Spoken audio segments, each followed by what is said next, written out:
Good day to you all. I hope you are ready for a brand new series. Welcome to Railways of the Porterverse. This series will be a spiritual sequel to Northwestern predecessors, in the sense that it will cover various railways within my personal EU.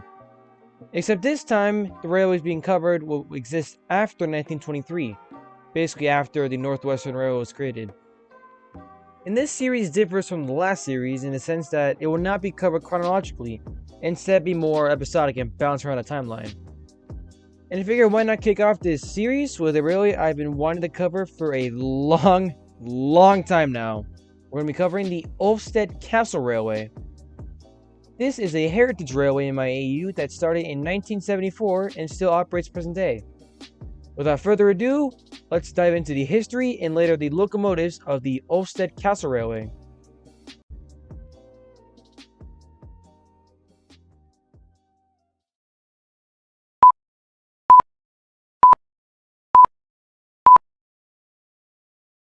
The railway's beginnings date back all the way to 1969, just after the MWR-BR separation. A large plot of land that encompassed the ruins of Olstead Castle had recently gone up for sale.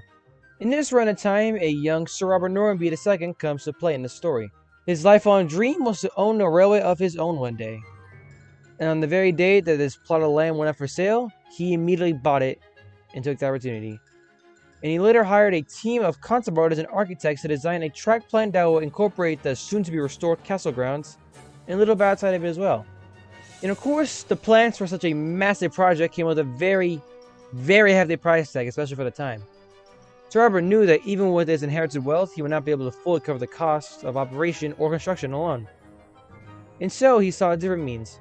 He approached the Northwestern Railway and struck up a deal where the NWR will take a 30% ownership of the UCR and 30% of its annual income, and it will also carry the major overhaul services for their engines. And while the UCR will cover the remaining 70% of ownership and income and cover the standard maintenance. And now that this deal was secured in mid-1969, construction could finally begin.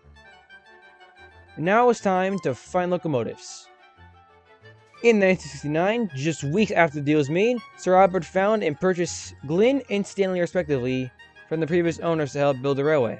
And Glynn became the number 1 of the UCR while Stanley became number 2. As progress progressed into 1972, the Earl traveled to the United States and acquired 2 older rundown steam engines. These being a 462 Pacific named Caitlin and a former New York Central Hudson known as Connor. And both will be heavily modified for the UCR.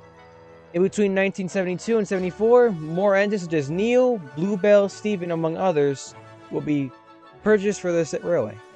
And finally, on June 6, 1974, the Olstead Castle Railway opened to very heavy fanfare, with many Northwestern engines present for this opening. And this success beginning was not only to be the first success wave for the railway, as much more was to come in the following years.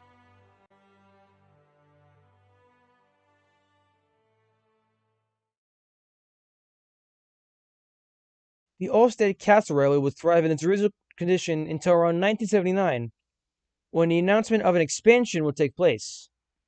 This new extension would encompass the nearby abandoned town of Great Waterton, which was essentially a stone toss away from Olstead Castle. And the town will be renovated partially to become a historical site and tourist attraction.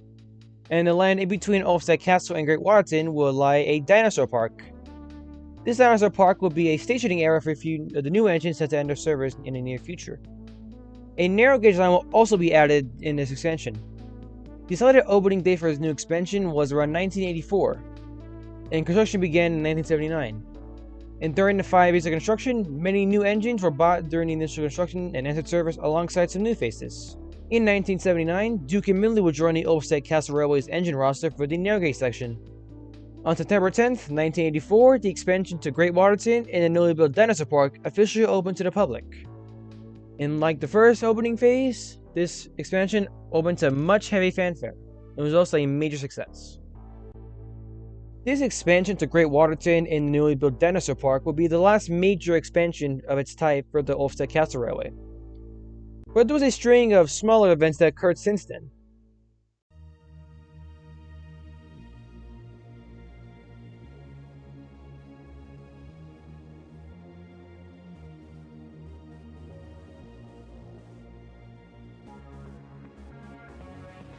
Just a quick update, I'm going on a trip next week that will basically span the entirety of that week, so I won't have any time to work on a video during that week, sadly.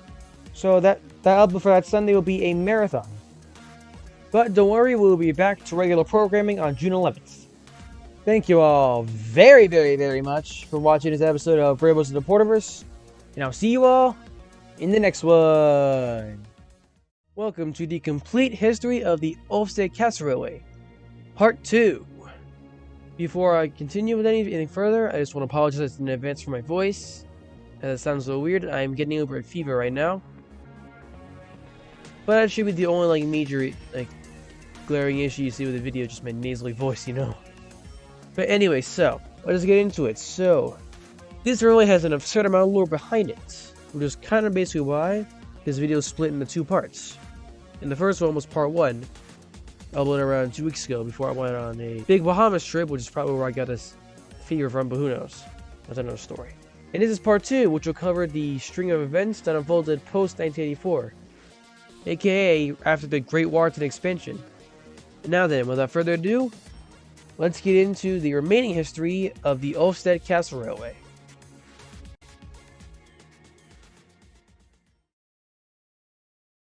The expansion of Great Waterton was the last of the major expansions for the UCR, but there was still a string of events that occurred since then, and these were mostly smaller incidents that unfolded. In 1985, a rake of Olstead Castle Railway coaches were due out from Knapford to Corbin's Gate for maintenance, and this was when the certain center in the yard, known as Sydney, would accidentally couple up the idling Annie and Clarabelle to the consist while Thomas was gone. And after returning to the yard, Thomas would see his coaches being dragged on by an unknowing Caitlin, and would immediately chase her across the entire island, non-stop. It wasn't until the train was halted that the chase would be concluded. And this incident led to several delays for Thomas's branch line. And according to Lee's film report, Thomas would later be seen cursing out Sydney for hours after when he returned to Knapford. And Sydney would actually be removed from being Knapford's pilot following this. And don't worry, Annie and Clarabelle were just fine afterwards. It is basically the events of the season 18 episode Not So Slow Coaches. In 1987, a deal was struck up between the Olstead Castle Railway and the Duke and Duchess of Boxford to loan their privately owned A4 engine known as Spencer to haul excursions on the UCR from time to time. And these loanings of Spencer still occur in present day. In 1996, Sir Robert Norby II retired, and his son, Sir Robert Norby III, took his place as the overseeing manager of the UCR.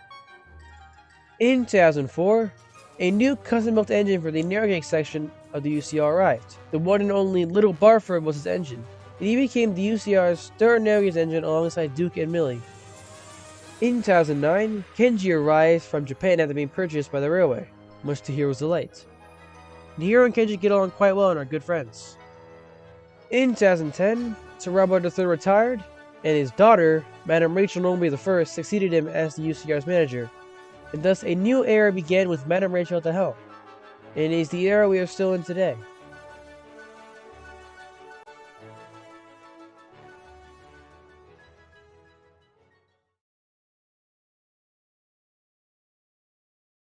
I'll be damned. We actually did it. We have now covered the Olstead Castle Railway in its entirety. It may have taken about 3 weeks in 2 whole parts, but hey, we actually did it. A win is a win, you know? It is one of my favorite railways out of all the railways in my little AU of mine, as I've been spending a long time crafting it. And I've been spending about a year or 2 trying to formulate it.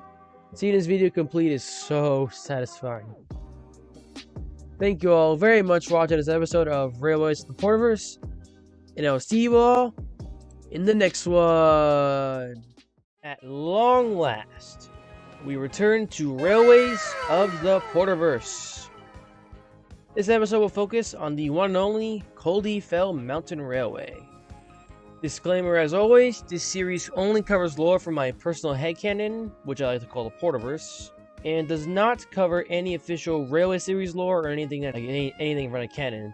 So if anything you see is different from the Railway series or any other canon, it's intentional, and it has no bearing on the actual Railway series lore. So if you agree with the lore video, it's perfectly fine. If you disagree, totally fine as well. It's all a bit of fun anyway. Now then, since we got that out of the way, let's finally dive into the history of the Coldie Fell Mountain Railway.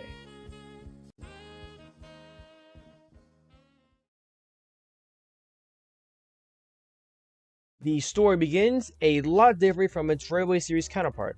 The Coldie Mountain Railway was the tourist attraction proposed initially in 1928.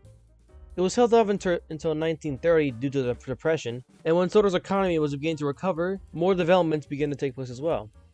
And the Coldie will be a mountain incline railway that will run from Kirkmanshan, which will connect with the Northwestern Railway's Kildare branch line, and run all the way up to the summit of Sodor's largest mountain, Coldie Fell. Construction will begin in early 1930, and the line will officially open for service in August of 1931. A handful of engines were built by the Snowdon Mountain Railway in Wales based on their existing engine designs. 4 engines were initially ordered.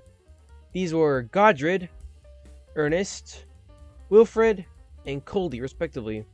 All were named after various figures in Southern history, and they were all painted into a purple livery with orange lining. Things would sadly go wrong after the first few months opening. This is when Godred, the railway's number 1, tumbled down the mountain and almost killed him. He was severely damaged and was sent to the builders in Switzerland for a complete overhaul, and he will return in 1939 after an extensive overhaul that finally put him back into operating use. In 1940, just a year into World War II, the railway's engines were painted to wartime black like all the other engines across the UK. This livery would last until 1946. The Coldie Mountain Railway will also be one of the few railways that were not absorbed into British Railways and remained in its independent company. In 1950, a severe rockslide occurred that damaged the line. The railway was forced to close for about 2 months where repairs took place. 1954 saw Coldie leave for an overhaul. The overhaul was conducted in Wales and took some time, so Coldie is absent from the railway for about the next 9 years or so. During Coldie's overhaul, the railway undertook a massive expansion project that saw the line become a 2-track line, as well as a fence border being placed along the entirety of the line. This would be completed by around 1956. The railway's 5th engine, number 5, Shane, would also arrive to fill in and later stay upon Coldie's return. Fast forward a bit to 1962, when 3 new engines arrived. These were numbers 6 through 8, and they were known as Patrick, Alaric, and Erica, respectively. Each of them were built with a new superheat design. In 1963, Coldie finally returned from overhaul. It was now one of the stronger engines on the railway. In 1990, Wilfred was sent off for an extensive rebuild, and he returned as the largest engine of the railway's fleet. He was now a 062 tank engine painted into a bright yellow livery. Number 7, Alaric, would also join in this new yellow livery as well the next year. This is basically where the timeline of major events ends for the railway. Just know that it's still operating and thriving in present day.